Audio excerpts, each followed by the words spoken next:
So I everyone, my name is Lokesh. स्वागत है आपका माई स्कूल पे। और आइसोमेरिज्म का अपना आज लास्ट टॉपिक होने वाला है। आज की क्लास में बिल्कुल खत्म हो जाएगा आपका आइसोमेरिज्म जीरो से लेके एंड तक, क्योंकि 7-8 लेक्चर पढ़ने कर लिए हैं। लास्ट लेक्चर है, इसमें अपन को क्या क्या पढ़ना है, दो चीजें अपनी बाकी रहेगी। एक तो रेसिमी मिक्सर था, एक डीएल कॉन्फिगरेशन था, उसके बाद नंबर ऑफ ऑप्टिकल आइसोमर निकालना सीख लेंगे। ठीक है जी, इतना करके 3 टॉपिक है जिसमें आपका खत्म हो जाएगा। एक एक टॉपिक मैंने पढ़ा दिया है। ठीक है, तो इसके पहले शुरू करेंगे आज पीपीटी के फॉर्म में यार, क्योंकि दिक्कत क्या हो गई थी आप लोगों को पता ही होगा कि मैंने कल रात को शूट कर लिया था एक क्लास। ठीक है, रात को क्लास शूट करने के बाद में वीडियो सेट हुआ, ये भी शूट हुआ, लेकिन वॉइस थी ना मेरी, वॉइस गायब हो गई थी मेरी। सारा वीडियो शूट हो गया, वॉइस गायब हो गई, कैसे दूंगा फिर से। तो ये तो यहाँ तो मैंने लिख ही दिया था, तो इसलिए फिर सोचता हूँ चल इससे करवा देता हूँ यार। ठीक है, क्योंकि फिर दूसरी क्लास से शूट करनी है ना, अपनी GOC1 स्टार्ट हो जाएगी कल से। ठीक है, GOC1 क्लास शूट स्टार्ट हो जाएगी, तो एक दिन पहले क्लास शूट करना पड़ता है। तो करो, इस बात करता हूँ मैं आपको। तो शुरू करते हैं आज क्लास में। क्या है, रेसिमी मिक्सर, हेडिंग डाल लेना रेसिमी मिक्सर। ठीक है, तो अब रेसिमिक मिक्सर का नाम सुन के आपके दिमाग में इतना ख्याल आ रहा होगा कि रेसिमिक मिक्सर होता क्या है, कि रेसिमिक मिक्सर, रेसिमिक को छोड़ो, मिक्सर तो आपको याद होगा। मिक्सर में क्या होता है, मिक्सर मतलब दो चीज़ों को इनरोल कर ले, मतलब दो चीज़ों को मिला रहे हैं, दो चीज़ों को मिला के एक मिक्सर बना रहे हैं अपन। और मिक्सर कब बनेगा, जब दोनों की जो एनर्जी होगी या दोनों का इफेक्ट होगा, दोनों की जो भी चीज़ होगी ना, वो बिल्कुल सिमिलर हो जाएगी दोनों की। जब दोनों की बिल्कुल सिमिलर हो जाएगी तब जाके मिक्सर बनेगा कि नहीं बनेगा। मिक्सर का ये तो फॉर्मूला होता है ना, जैसे थोड़ी ना मिक्सर में अपन यहाँ पानी ले लेते, जैसे पत्थर डाल देंगे, नहीं ना, पानी के हिसाब से लिक्विड चीज़ डालना पड़ेगा। और दोनों की जो क्वांटिटी होगी या क्वालिटी होगी, जो इफेक्ट होगा, जो कुछ भी होगी चीज़, वो दोनों की सेम होना चाहिए, तब जाके मिक्सर बनता है कि नहीं बनता है, बनता है। ऐसे मैंने बॉन्ड की बनाई थी। बॉन्ड की क्या बताई थी मैंने आप लोगों को, कि बॉन्ड तब बनते हैं, बॉन्ड बनेंगे मतलब एनर्जी कम होती है। एनर्जी कैसे, किसी की ज़्यादा एनर्जी, किसी की कम एनर्जी, तो दोनों की इक्वल होने के बाद में जो ज़्यादा वाली एनर्जी होगी ना, वो कम होकर इक्वल एनर्जी करके बॉन्ड बनाते हैं। ऐसे मिक्सर में भी ऐसी चीज़ें होती रहती है। अब मान लीजिए मैं आपके सामने ये वाला मॉलिक्यूल देता हूँ, समझिए इस चीज़ को। तो इस वाले मॉलिक्यूल में बताओ मेरे को कायरल कार्बन है कि नहीं। आप बोलेंगे भैया कायरल कार्बन ये वाला है, देखो ये वाला ग्रुप अलग है, ये वाला ग्रुप अलग है, ये वाला ग्रुप अलग है, ये वाला ग्रुप अलग है। जब ये वाला कायरल कार्बन है, तो कायरल कार्बन का मतलब ये ऑप्टिकल एक्टिव होगा कि नहीं होगा, होगा। ऑप्टिकल एक्टिव है, इसका मतलब इसमें कॉन्फिगरेशन में आ सकता है। कॉन्फिगरेशन कितने टाइप का आ सकता है, या तो आ सकता है R या फिर आ सकता है S।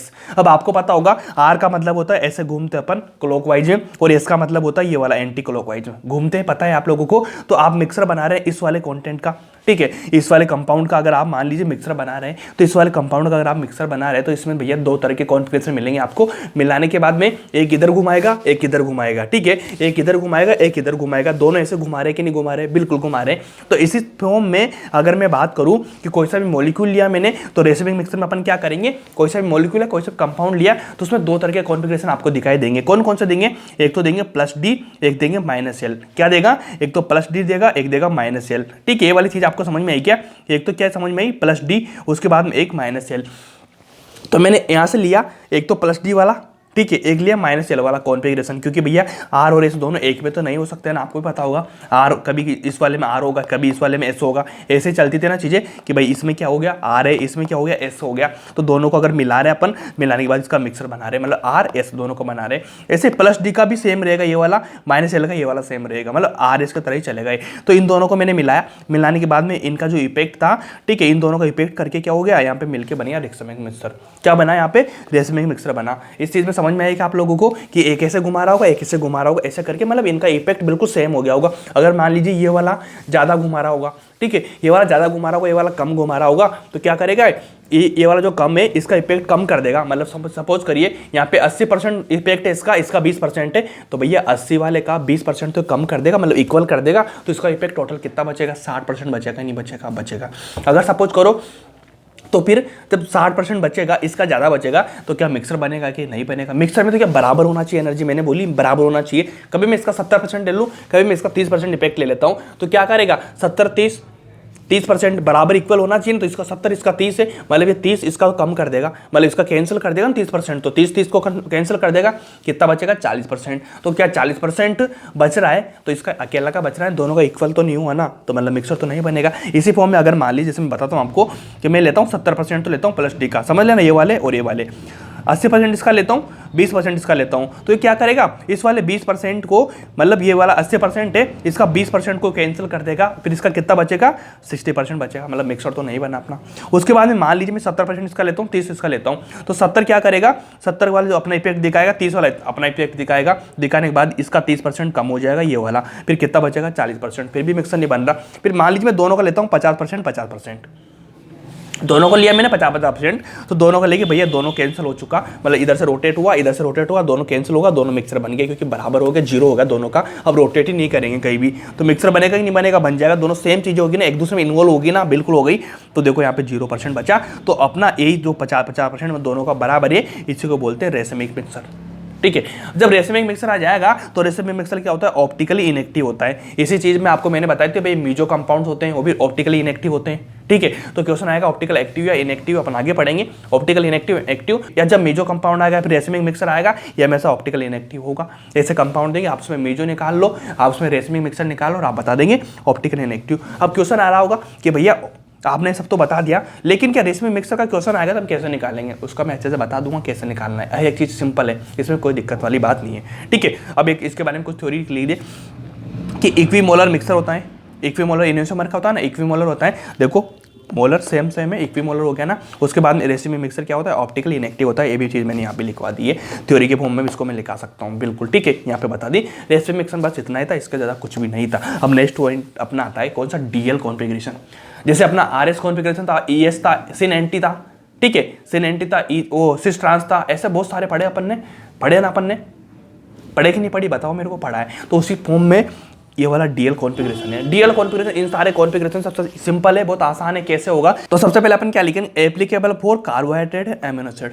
मतलब जो डीएल कॉन्फ़िगरेशन अपन कहाँ निकालते हैं, या तो अपन अमीनो एसिड में निकालेंगे या फिर निकालेंगे कार्बोहाइड्रेट में। ठीक है, दो ही चीज़ों में निकालना, उसके बाद कुछ भी नहीं निकालना। कभी कभी डीएल कॉन्फ़िगरेशन देते हैं, सबसे पहले अपने दिमाग में क्या जाएगा कि मेरे को अमीनो एसिड लग रहा है कि नहीं लग रहा, या फिर कार्बोहाइड्रेट लग रहा है कि नहीं लग रहा। दो ही चीज़ों में आपका डीएल कॉन्फ़िगरेशन निकलेगा।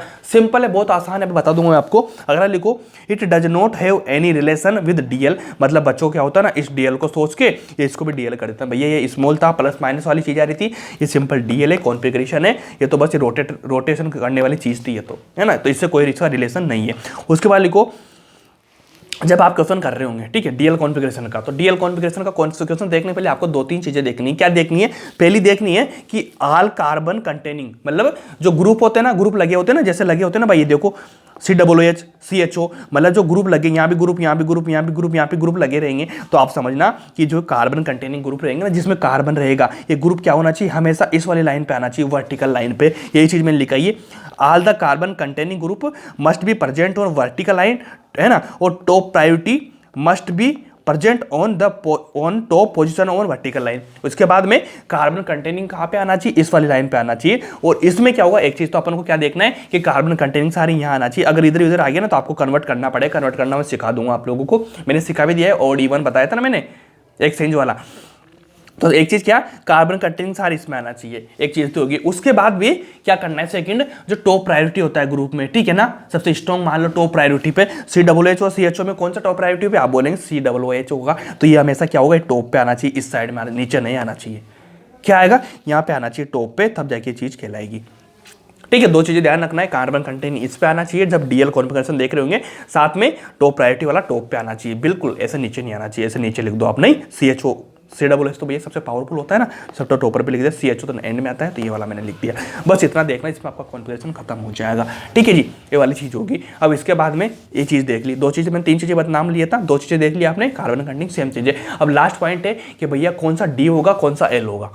ठीक है, हमें कैसे पता चलेगा कि कौन सा डी है कौन सा एल है, तो इसमें बहुत आसान है। आसान क्या चीज़ है कि अगर मान लीजिए लास्ट कायरल कार्बन पे लिखना, यहाँ पे देखो ये वाला कायरल है, ये वाला भी कायरल है, तो इनमें लास्ट, दोनों में लास्ट कौन सा होगा, ऊपर से आ रहा है अपन, लास्ट कौन सा होगा, ये वाला हो जाएगा। ठीक है, अगर मान लीजिए यहाँ पे 3 कायरल कार्बन है, तो लास्ट कौन सा वाला हो जाएगा, ये वाला हो जाएगा। सपोज करिए 3 कार्बन है, ये वाला कायरल कार्बन नहीं, तो लास्ट कौन सा हो जाएगा, ये वाला। मतलब आपको कार्बन को नहीं देखना है, आपको कार्बन को नहीं देखना है 3 है कि 4 है, आपको देखना है ये वाला कायरल, ये वाला कायरल, ये वाला कायरल। तो ऐसा नहीं कि लास्ट वाला ये वाला हो जाएगा, ये वाला नहीं होगा, लास्ट वाला तो ये वाला ही होगा। कौन सा होगा, ये वाला होगा। मतलब आपको कायरल कार्बन देखना है, लास्ट कार्बन नहीं देखना है, आपको क्या देखना है, कायरल कार्बन। देखो लास्ट कार्बन पे अगर OH और NH2 दो ही फंक्शनल ग्रुप, या मान लीजिए आप दो ग्रुप, मान लीजिए दो ग्रुप देखना है आपको, OH या NH2। अगर मान लीजिए OH या NH2 इस साइड में आएगा, राइट साइड में, क्या राइट साइड में आएगा, तो इसको क्या लिखेंगे, डी लिखेंगे। अगर लेफ्ट साइड में आता है तो एल लिखेंगे, जिसमें आपका खत्म हो जाएगा डीएल कॉन्फ़िगरेशन। हजारों क्वेश्चन आप कर लीजिए, 1000 क्वेश्चन करिए, 10,000 क्वेश्चन करिए, इंडिया की किसी भी कोचिंग के मॉड्यूल्स के क्वेश्चन करिए, किसी भी बुक्स के क्वेश्चन करिए, आपका एक एक क्वेश्चन हिलेगा और आप आराम से करेंगे। हिलेगा ही नहीं, आप देख के क्वेश्चन करेंगे भाई, ये बेसिक चीज़ें हैं, बेसिक चीज़ों के क्वेश्चन मिलते हैं, हाई फाई चीज़ें तो नहीं होता है भाई कुछ भी, ठीक हो। लास्ट कायरल कार्बन देखना है बस आपको, जो मैं कंसेप्ट बताया ना उनको ध्यान रख लेना यार, बाकी लोगों से बहुत बेहतरीन कर रहे होंगे आप लोग, गारंटेड है, ठीक है। सीरियस चीज़ों को लेके पढ़ाई करो, मजा आ जाएगा आप लोगों को, है ना, विश्वास करके देखो चीज़ों पे। देखो लास्ट कायरल कार्बन है, क्या चीज़ समझनी है आपको, 3 चीज़ आपको समझनी पड़ेगी डीएल में। क्या कि भैया कार्बन कंटेनिंग वर्टिकल लाइन पे आना चाहिए, सबसे टॉप प्रायोरिटी, सबसे टॉप पे आना चाहिए, 2 हो गया। उसके बाद थर्ड वाली कि डी और एल कौन सा होगा, तो OH और NH2 आपको देखना है, इधर राइट साइड पे तो डी है, इधर आएगा तो लेफ्ट, इधर साइड में डी, इधर साइड में लेफ्ट, मतलब आपके साइड होंगे राइट साइड, तो आप ऐसे देख रहे होंगे मेरी तरफ से, ठीक है।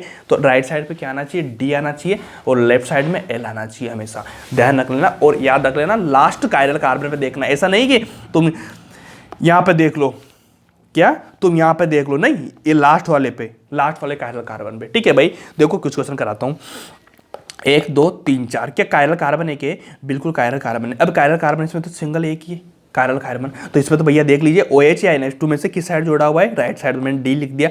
इसमें देख लिए 2 कायरल कार्बन है, 2 कायरल कार्बन मैंने देखा, 2 कायरल कार्बन देखने के बाद क्या लास्ट वाला कायरल कार्बन ये वाला, क्या इसमें OH इधर जुड़ा, डी लिख दिया मैंने, सिंपल लिख दिया डी। उसके बाद में एक छोटा सा पॉइंट है, आपको कभी भी हाइड्रोजन देख लेना, अगर मान लीजिए दोनों हाइड्रोजन एक साइड में आ रहे हैं, दोनों साइड एक साइड में आ रहे हैं, इसको बोलते हैं इरिथ्रियो, सुना होगा आपने इरिथ्रियो और थ्रियो। तो अगर मान लीजिए दोनों हाइड्रोजन एक साइड में आ रहे हैं तो इसको इरिथ्रियो बोलते हैं। अगर मान लीजिए ये हाइड्रोजन ऐसे आ जाएगा, अलग अलग साइड में आएंगे, अलग अलग साइड में आएंगे, उसका मतलब है क्या है, 3 हो जाएगा, ये चीज़ में लिखाई। अगर हाइड्रोजन हाइड्रोजन सेम साइड रहेंगे तो इरिथ्रियो बोलते हैं, अगर हाइड्रोजन हाइड्रोजन अपोजिट साइड रहेंगे तो उसको थ्रियो बोलते हैं। ये पॉइंट है बहुत अच्छी, थ्रियो इरिथ्रियो मैं बता दूंगा कैसे, ठीक है। अगला क्वेश्चन लो, बहुत सारे क्वेश्चन है, देखो ये वाला कायरल है, ये वाला कायरल है, 2 कायरल कार्बन मेरे को मिले, मिलने के बाद में सबसे लास्ट कायरल कार्बन कौन सा, ये वाला, बिल्कुल ये वाला। इसमें देखो OH NH2 कौन सी साइड है, इधर साइड मिला मेरे को, राइट साइड में, राइट साइड मिला तो मैंने क्या लिख दिया, इसको डी लिख दिया। उसके बाद मैं थ्रियो इरिथ्रियो देखूंगा, क्या हाइड्रोजन हाइड्रोजन सेम साइड में तो मैं इरिथ्रियो लिखूंगा, अगर हाइड्रोजन हाइड्रोजन अलग अलग साइड में उसको मैं थ्रियो लिखूंगा, हाइड्रोजन हाइड्रोजन अलग अलग साइड में मतलब इसको मैं थ्रियो लिखूंगा, बिल्कुल थ्रियो लिखूंगा। इसमें कोई दिक्कत है क्या, मेरे ख्याल से कोई दिक्कत नहीं होगी, सिंपल चीज़ है, समझ में आई। डी इस साइड में, ठीक है, एल इस साइड में, और थ्रियो इरिथ्रियो कब होगा, इरिथ्रियो कब होगा, जब साइड साइड में सेम साइड में HH आएंगे और HH अपोजिट साइड में आए तो मैं इसको थ्रियो लिख दूंगा। सिंपल बात है कि समझ में आई क्या, इरिथ्रियो थ्रियो भी आपका कंसेप्ट क्लियर हो गया, भी कंसेप्ट होता है, कभी कभी आ जाता है, ठीक है। 2016-17 में क्वेश्चन आया था, उसके बाद क्वेश्चन नहीं आया, लेकिन फिर भी क्वेश्चन आ सकता है, पॉइंट है, समझने की चीज़ है, ठीक है। इसमें देखो कायरल है, अब OH NH2 कौन सी साइड में, राइट साइड में, यहाँ पे क्या डी हो जाएगा। इसमें देखो, इसमें बहुत सारे कायरल कार्बन आएंगे, कि ये भी कायरल है, कि ये भी कायरल है, कि ये भी कायरल है, कि ये भी कायरल है, 4 कायरल कार्बन है। अब इसमें मैं क्या देखूंगा मैं, कि भैया मेरा लास्ट कायरल कार्बन कौन सा, लास्ट ये वाला है, लास्ट ये वाला है। लास्ट जब ये वाला रहेगा तो मैं OH को देखूंगा इस वाले पे, ऐसा नहीं कि तुम इस पे देखोगे, नहीं, इस पे देखना है। यहाँ पे डी कौन सी साइड में आ रहा है, राइट साइड में, मतलब OH, तो इसका क्या लिखूंगा, डी। इसका क्या नाम होता है, ग्लूकोज, तो मैंने डी ग्लूकोज लिख दिया उसका नाम, ठीक है। अब इसके बाद बात करते हैं NH2, ये सारे 4 ग्रुप अलग अलग है, क्या कायरल कार्बन है, बिल्कुल कायरल कार्बन है, लेकिन अपनी शर्त क्या थी, कार्बन कंटेनिंग क्या होना चाहिए, वर्टिकल में। देखो भैया कार्बन कंटेनिंग तो ये हॉरिजॉन्टल में आ गया, यहाँ पे ये आ गया, तो अब यहाँ पे क्या करेंगे अपन, यहाँ पे करेंगे अपन, क्या करेंगे बताओ, यहाँ पे एक्सचेंज करेंगे। एक्सचेंज कैसे करते हैं, 2 तरह कैसे कर सकते हैं, या तो अपन ओड एक्सचेंज करेंगे, मतलब एक बार करेंगे, ठीक है, इवन करेंगे मतलब 2 बार करेंगे। आपको पता होगा कि ओड में जो कॉन्फ़िगरेशन आता है वो बदलता है, इवन में सेम रहता है। वही चीज़ मैं बताता हूँ कि यहाँ पे मैं करूँगा ओड कॉन्फ़िगरेशन, सॉरी मैं यहाँ पे मैं करूँगा ओड एक्सचेंज। तो ओड एक्सचेंज में क्या हो जाएगा, देखो इन दोनों को मैं सेम रखूंगा, देखो दोनों सेम रख दिए, इन दोनों को मैं कन्वर्ट कर दूंगा, तो NH2 इधर आ जाएगा, COH इधर चला जाएगा, मतलब कार्बन कंटेनिंग इधर हो जाएंगे। देखो ये कार्बन कंटेनिंग हो गया। होने के बाद अब मैं इसका कॉन्फ़िगरेशन लिखूंगा, क्या OH NH2 राइट साइड में आ रहा है, कि NH2 यहाँ पे आ रहा है, राइट में डी लिख दूंगा इसका मैं। देखो डी लिख दिया, इसका कॉन्फ़िगरेशन डी हो गया, लेकिन RS में कॉन्फ़िगरेशन चेंज होता है ना। देखो यहाँ पे S आ रहा था, यहाँ पे R आ चुका है, आप निकाल के देख लेना, यहाँ पे S था, यहाँ पे R था। मैंने क्या बोला, ओड में कॉन्फ़िगरेशन चेंज होता है, तो चेंज हुआ कि नहीं हुआ, हो चुका है। यहाँ S था, यहाँ R था। अगर मैं इसको इवन कॉन्फ़िगरेशन करूंगा, मतलब अगर मैं मान ली यहाँ पे इवन एक्सचेंज करूंगा, तो ईएन में क्या होगा, आपका जो कॉन्फ़िगरेशन सेम रहेगा। कैसे रहेगा, यहाँ एस है तो यहाँ भी एस रहेगा, देखो एस रह चुका। कैसे, ये में मतलब 2 बार इन दोनों को करूंगा, इन दोनों को करूंगा। देख लीजिए COOH था, ठीक है, COOH को मैंने कैसे किया, इधर से कर दिया मैंने, ठीक है, कैसे भी कर दूंगा, ये HH कर दिया मैंने, ठीक है, NH2 CH3 कर दिया, मतलब सेम सेम अलग अलग हो गया ना सब कुछ। 2 बार एक्सचेंज कर दिया ना मैंने, 2 बार कर दिया, क्योंकि देखो COOH इससे करूंगा मैं, COOH यहाँ पे था, ये यहाँ पे चला गया, H यहाँ था, ये इधर आ चुका, CH3 यहाँ था, ये यहाँ पे आ चुका, ठीक है, ये NH2 आ गया उधर से, उल्टा सीधा हो गया ना सारी चीज़ें। होने के बाद मेरे को इतना बताओ कि देखो ये NH2 कौन सा साइड है, लेफ्ट साइड, तो मैंने L लिख दिया। इसका RS निकालूँ तो इसका S था, सेम चीज़ आएगी कि नहीं आएगी? बिल्कुल आ चुकी है। क्या आप कर पाएंगे? क्या कर पाएंगे? बहुत ईजी वे में कर पाएंगे। मज़ा आपको आएगा? क्या आएगा? बिल्कुल आएगा। कि आप गारंटेड चीज़ों को करेंगे? क्या करेंगे? 100% आपको खत्म आया होगा चीज़ों को लेकर। क्या DL कॉन्फ़िगरेशन आपको आया क्या? बिल्कुल आया। ये वाला कॉन्फ़िगरेशन था, इजी था। अब अपन लास्ट पॉइंट है अपना, बहुत बेहतरीन पॉइंट है, उसको क्या बोलते हैं कि आपको ऑप्टिकल एक्टिव इनएक्टिव देखना पड़ेगा। ठीक है, देखो ऑप्टिकल एक्टिव इनएक्टिव की आपको ध्यान रखना पड़ेगा। इनएक्टिव तो जो ऑप्टिकल एक्टिव नहीं होगा इनएक्टिव कर देंगे। ऑप्टिकल एक्टिव में आपके पास में 2 कंडीशन आती है। 2 कंडीशन कौन सी आती है? फर्स्ट चीज़ ध्यान रखना हमेशा, फर्स्ट चीज़ क्या होती है, या तो कायरल कार्बन होना चाहिए। कायरल कार्बन होगा वो ऑप्टिकली एक्टिव होता है। लेकिन ध्यान रखना, जहाँ पे कायरल कार्बन आ रहा है तो 99% क्वेश्चन ऐसे होते हैं जो ऑप्टिकली एक्टिव कहलाते हैं। लेकिन कभी कभी 1-8% क्वेश्चन में क्या होता है, वहाँ पे आपको नो कोस नो पोस भी देखना पड़ता है। क्या देखना पड़ता है? नो कोस नो पोस भी देखना पड़ता है, मतलब प्लेनो सिमेट्री नहीं होना चाहिए, तब भी क्वेश्चन बनते हैं। इस तरह से देखा, जैसे मान लीजिए मीजो कंपाउंड होते हैं, मीजो कंपाउंड में दोनों कायरल कार्बन है, लेकिन क्या ऑप्टिकल एक्टिव होते हैं? क्या नहीं होते हैं? क्योंकि उन्हें सेम ग्रुप आ जाते हैं, मतलब वो क्या हो जाता है, सेम हो रहा है ना चीज़ों को लेके। तो ऐसी चीज़ों में ध्यान रखना, नो कोस नो पोस भी देखना पड़ेगा, क्योंकि उनको काटते हैं तो प्लेनो सिमेट्री आती है ना, सेम ग्रुप आते हैं। तो POS नहीं होना चाहिए, कोस भी नहीं होना चाहिए। POS देख लो काम चल जाएगा, सेंट्रो सिमेट्री देख लेना, ऐसे काम चल जाएगा। ठीक है, नो कोस नो पोस प्लस कायरल कार्बन। सबसे पहली शर्त तो कायरल कार्बन तो आपको देखना ही पड़ेगा। कायरल कार्बन देख के आप नो कोस नो पोस देख ले। इसमें बस 3 चीजें देखनी पड़ेगी ऑप्टिकल एक्टिव के लिए। क्या क्या देखना पड़ेगा? कायरल कार्बन सब जानते होंगे आप। ठीक है, 99% क्वेश्चन आपके सही हो जाएंगे, लेकिन 1% क्वेश्चन ऐसे आते हैं जिसमें आपको नो कोस नो पोस भी देखना पड़ेगा। ठीक है, इसके लिए इन 1% के क्वेश्चन को आप बिल्कुल दिक्कत ना आए, इसके लिए मैंने आपको अलग से पढ़ा दिया meso compound, racemic mixture. Racemic mixture को छोड़ो, वहां से क्वेश्चन नहीं आता, मीजो कंपाउंड से आता है। मीजो देखना पड़ेगा, बस मीजो कितने देखते हैं, 2 कायरल कार्बन आ रहे हैं। ठीक है, 2 कायरल कार्बन, तीनों ऊपर के ग्रुप सेम है या नहीं है। अगर तीनों ग्रुप सेम है, ऊपर नीचे के, तो मतलब मीजो है, मतलब ऑप्टिकल इनएक्टिव हो जाएगा। कायरल कार्बन होते हुए भी इनएक्टिव हो जाएगा, क्योंकि मीजो कंपाउंड आ रहा है।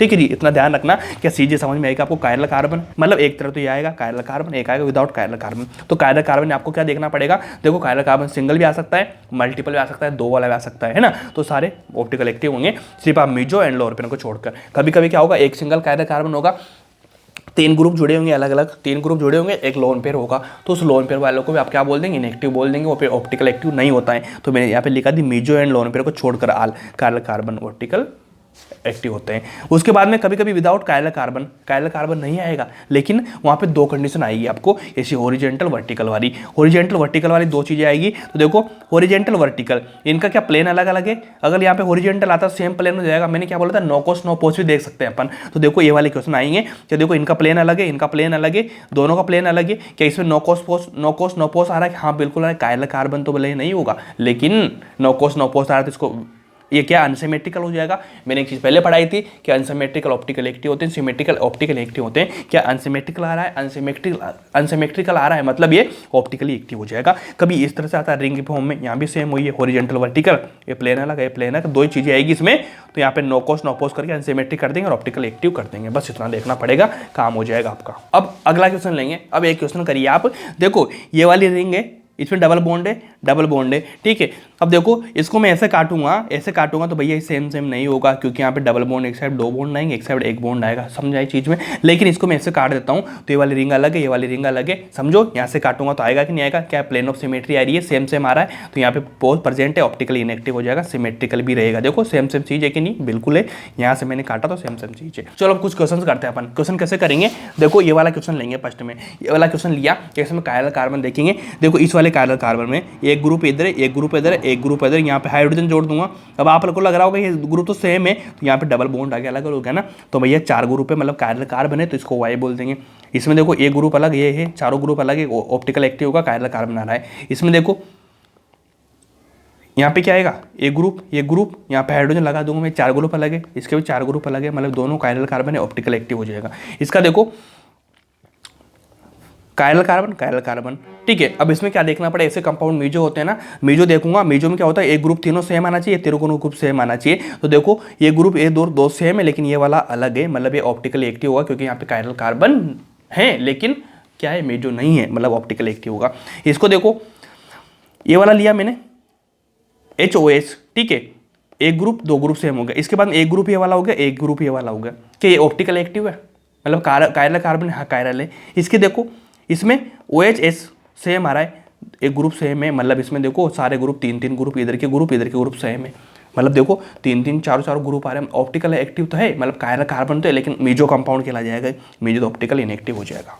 मेजो कंपाउंड क्या होते हैं? ऑप्टिकल इनएक्टिव होते हैं। इसको देखो दोनों कायरल है, हाँ ये ऊपर के तीनों ग्रुप नीचे के तीनों ग्रुप सेम है, मतलब मेजो कंपाउंड है, मेजो कंपाउंड रहेगा तो ऑप्टिकल इनएक्टिव हो जाएगा। ये सिंपल चीज़ है। इसको अगला लो ओरिजेंटल वर्टिकल, मैंने दूसरी कंडीशन आपको बताई थी ना, दोनों कंडीशन में देख लीजिए आप क्या है, दोनों सेम प्लेन में, अलग अलग में ऑप्टिकल एक्टिव हो जाएगा, प्लेन ऑफ सिमेट्री नहीं है, ठीक है। अब इसको देखो यहाँ पे काटा मैंने, काटने के बाद देखो CL आ रहा, BR आ रहा, CL आ रहा, मतलब अलग अलग है, तो इसमें क्या पोस्ट प्रेजेंट नहीं है, कॉस प्रेजेंट नहीं है, तो अनसिमेट्रिकल रहेगा, ऑप्टिकल एक्टिव हो जाएगा, अनसिमेट्रिकल हो जाएगा। तो ऐसे करना होता है चीज़ों को, ठीक है जी। ऐसे निकाल लेंगे आप ऑप्टिकल इनएक्टिव, सारी चीज़ें निकल जाएगी बहुत बेहतरीन तरीके से। अगला टॉपिक अपना कौन सा आएगा? Total number of OI, last topic है अपना, जिसमें आपका चैप्टर खत्म हो जाएगा। टोटल नंबर ऑफ निकालना है। GI में तो आपने बहुत सारे फॉर्मूले लगाए थे, यहाँ पे इतना आसान है, बहुत आसान तरीके से निकाल लेंगे। कैसे निकालेंगे? देखो अनसिमेट्रिकल दो चीज़ आएगी, अनसिमेट्रिकल आएगा तो यहाँ पे फॉर्मूला क्या लगाना होगा? 2n, ठीक है। EN का मतलब कायरल कार्बन निकालना है। वहाँ पे अपन क्या देखते थे? GI की लोकेशन देखते थे, कितने लोकेशन पे GI हो रहा है, ठीक है। और यहाँ पे क्या देखते हैं अपन? N कायरल कार्बन देखते हैं। GI कैसे देखते थे? डबल बॉन्डेड कार्बन है, ये वाला ग्रुप अलग अलग होना चाहिए, दोनों ग्रुप अलग, मतलब ऐसा करके अपन GI की लोकेशन निकालते थे। यहाँ पे कायरल कार्बन निकालेंगे, ठीक है। तो अनसिमेट्रिकल ये वाला क्वेश्चन लेता हूँ मैं।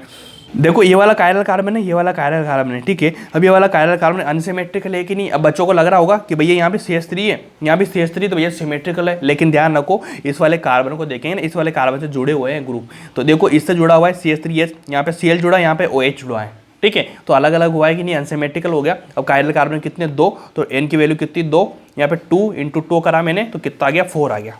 समझ रहे हैं? आपको 2n में निकाल दिया। इसका देखो Br क्लोरीन आ रहा है, ठीक है जी। Br क्लोरीन आ रहा है, मतलब ये अलग अलग है, अनसिमेट्रिकल है। यहाँ पे 2 कायरल कार्बन है, सेम वही आ जाएगी 4। देखो यहाँ पे 3 कायरल कार्बन आ रहे हैं, है ना। अनसिमेट्रिकल यहाँ पे देखो Br जुड़ा है, यहाँ पे OH जुड़ा है। अनसिमेट्रिकल है, N की वैल्यू कितनी? 3 आई, 2 × 2 करा मैंने, तो 8 आ चुका। अनसिमेट्रिकल में आपको 2n से निकाल सकते हैं, सिंपल। अगला देखो अनसिमेट्रिकल, मतलब सिमेट्रिकल एंड आ गया। सिमेट्रिकल एंड हो जाएगा, मतलब सेम आ जाएगा। कैसे आएगा? सिमेट्रिकल एंड में आपको फॉर्मूला लगाना होगा 2n - 1 2n/2 -1, मतलब पहले आपको n की वैल्यू में डिवाइड करना पड़ेगा, फिर -1 करना पड़ेगा। इस तरह से करना चीज़ों को। 2n - 1 2n - 2 क्या? 2n - 1 2n/2 -1, ये वाला फॉर्मूला लगाना पड़ेगा जी। अब देखते हैं क्या ये सिमेट्रिकल है क्या? अब यहाँ भी सेम आ रहा है, यहाँ भी सेम आ रहा है, बच्चों को क्वेश्चन आ जाएगा। लेकिन देखो अलग अलग थे, यहाँ पे सेम है, मतलब देखो ये ग्रुप सेम, ये ग्रुप सेम, ये ग्रुप सेम, ये ग्रुप, यहाँ से हाइड्रोजन जो भी चीज़ जुड़ेगी वो भी सेम रहेगी। मतलब क्या हो जाएगा? ये सिमेट्रिकल एंड हो जाएगा। सिमेट्रिकल में देखो ये वाला यहाँ पे कितना? n की वैल्यू कितनी आ रही? 2 आ रही है। n की वैल्यू 2, तो मैं क्या लिखूंगा?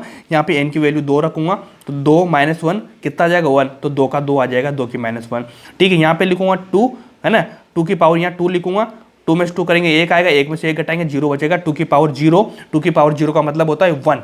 2 की पावर 0 का मतलब बच्चे क्या करते हैं? 2 की पावर 0 मतलब कुछ भी नहीं, तो 2 का क्या हो जाएगा? 0 हो जाएगा। 0 नहीं, उसका 1 करना होता है भाई। 2 + 1 कितना हो जाएगा? 3। सेम चीज़ यहाँ भी वही है, 2 आ रहा है तो 2 की वैल्यू रखेंगे, ऐसे करके यहाँ भी 3 निकलेगा। कोई दिक्कत है किसमें? कोई दिक्कत नहीं होगी। सिंपल चीज़ है ना, बिल्कुल सिंपल चीज़ है, ठीक है। तो आपको OI निकालना है क्या? लेकिन कभी कभी क्वेश्चन ऐसे आएगा कि आप स्टीरियो आइसोमर निकालो।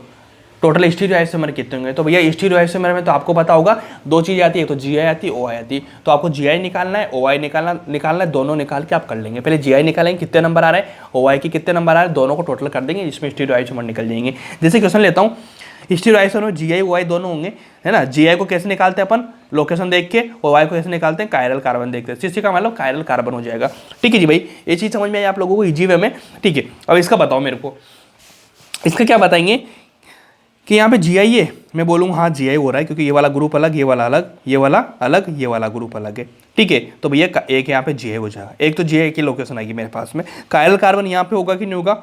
एक कायरल कार्बन यहाँ पे होगा, एक कायरल कार्बन यहाँ पे होगा। तो मेरे को बता दीजिए, यहाँ पे 2 कायरल कार्बन है और यहाँ पे है, तो n बराबर n की वैल्यू कितनी आ जाएगी अपने पास में? 3 आ जाएगी कि नहीं आ जाएगी? 3 कितनी आएगी? n की वैल्यू 3। अब आप निकाल सकते हैं, ये OI कितना रहा है? 2, GI कितना रहा है? 1, मतलब 3 लोकेशन है, तो 1 इधर से 2 इधर से आप क्वेश्चन में बिल्कुल फॉर्मूला रख के निकाल सकते हैं। 3n बराबर 3 हो जाएगा। आप फॉर्मूला तो जानते ही दोनों का। सपोज करो यहाँ पे एक कायरल 2 कायरल कार्बन आ गया, ठीक है भाई। ये 2 लोकेशन आ चुकी है दो लोकेशन आ चुकी है। यहाँ पे क्या GI दिखा रहा था, मतलब 2 2 4 हो चुका है, तो n की वैल्यू कितनी हो जाएगी, 4 हो जाएगी। अगर मान लीजिए यहाँ पे अनसिमेट्रिकल एंड आ रहा है तो 2n फॉर्मूला लगता है अनसिमेट्रिकल का, तो अनसिमेट्रिकल 2 की पावर 4 करके 16 कर दूंगा, बिल्कुल ठीक है भाई। इस तरह से करेंगे आप चीज़ों को, टेंशन बिल्कुल भी नहीं लेने का। अब इसमें एक लास्ट पॉइंट लिख लेना। लास्ट पॉइंट क्या है कि अगर मान लीजिए सपोज करना भाई कि लिखो व्हेन GI और कायरल कार्बन सेम लोकेशन, मतलब GI और कायरल कार्बन सेम लोकेशन पे आ रहे हैं, तो आप किसको प्रायोरिटी देंगे, कायरल कार्बन को, same location. Then we include only OI, मतलब OI को करना है, मतलब कायरल कार्बन को, कायरल कार्बन, ठीक है, इतना करना पड़ेगा। और GI होगा ना, उसको क्या कर देंगे अपन, निकाल देंगे, इसको नहीं करेंगे इंक्लूड। इस तरह से ध्यान रख लेना आप चीज़ों को लेके, कोई टेंशन नहीं आएगा, ठीक है भाई। ठीक है जी, इतना करना जिसमें आपका खत्म हो जाएगा। सिंपल सा है, बहुत आसान ये चीज़ थी। तो आज की क्लास अपन ने कम समय में खत्म कर दी है, क्योंकि मैंने पहले लिख लिया था, लेकिन मैंने PPT के फॉर्म में लिखा था, PPT में कम टाइम लगता है, ठीक है जी, और मज़ा नहीं आता इस चीज़ में पढ़ने में यार, है ना। मेरे को तो कुछ मज़ा नहीं आया, देखो आज क्लास में। आपको आया कि नहीं आया मेरे को बताना, चीज़ें समझ में आई होगी आपको, तो मज़ा आया होगा, लेकिन मेरे को नहीं आया। मेरे को लिख के लिखाता हूँ ना, अच्छा मज़ा आता है, ठीक है जी। उसमें क्या चीज़ें अच्छे समझ में आती है सारी चीज़, इसलिए मैं लिख के समझाता हूँ। तो कोई बात नहीं, जो भी है, लेकिन कल से अपनी शुरू हो रही है GOC1, बहुत बेहतरीन तरीके से करेंगे, बहुत मज़ेदार करेंगे और बहुत शानदार टॉपिक है। GOC1 करेंगे तभी सारी ऑर्गेनिक केमिस्ट्री आपकी बिल्कुल हलवा हो जाएगी, पानी पानी हो जाएगा सब कुछ, ठीक है भाई। मिलते हैं कल नेक्स्ट वीडियो में, थैंक यू सो मच।